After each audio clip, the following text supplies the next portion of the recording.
who spoke to me, and the connection I made back in when I was living in Massachusetts, and the value that he projected was being in that position when people are in the real estate situation, when they're trying to, it's the company itself. I don't know if I mentioned the company. You can do whatever the fuck you want.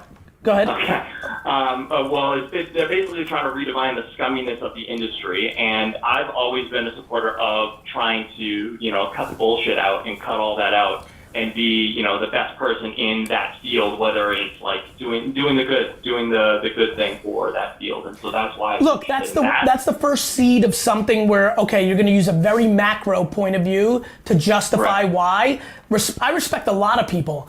I don't want to do that thing for the majority of my life. Right.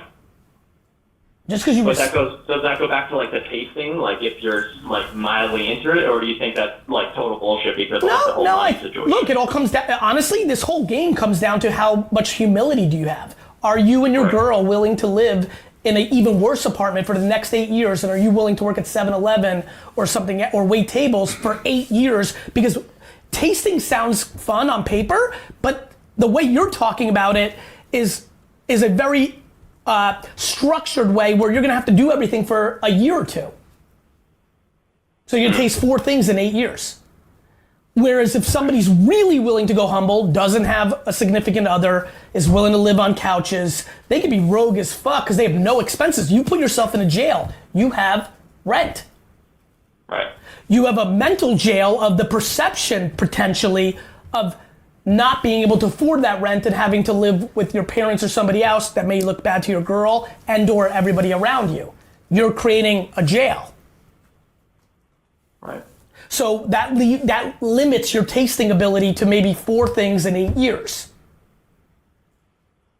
Right. Do you have the humility and patience to step back at the age of 30 and saying, okay, I've done criminal justice, real estate, mixed martial arts, and sports cards because I'm into it, and say, fuck, I don't like any of them. Do you have the ability to double down to 35? That is fucking mental fucking power that the far majority of people don't have, and I don't want to impose my mental prowess on others, which is why I want to talk through this in an articulate way to bring as much value to as many people as possible, predicated on how I roll.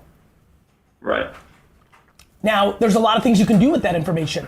You can have a conversation with your girl and say, listen, we need to cut our costs to 0. How are we gonna do that? Who's our best friend from school that now lives here? Can we crash with them? I have no idea where parents live or others, older siblings. Like, this is the game of making it operational.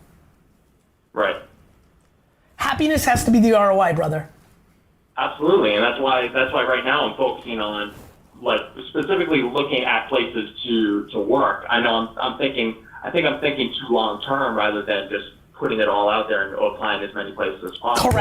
Correct. In a game of no's, you have to try to get as many yeses as possible. You have no options yet.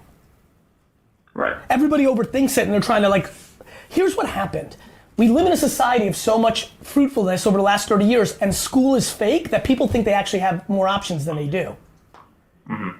Because the system's now not in your favor, it's not telling you what to do, it's an open slate. So what you have to do is fucking spray. Not pray, spray and wait. If I don't have a job right this minute in the world, I'm applying to 1,000 places in a day. Right. People are fucking talking to me about getting their resume together. I'm like, what the fuck are you talking about? DM 500 people, LinkedIn 500 people, and really tell them the truth about who you are. You have the humility and strategy, which I think is smart, to be an advocate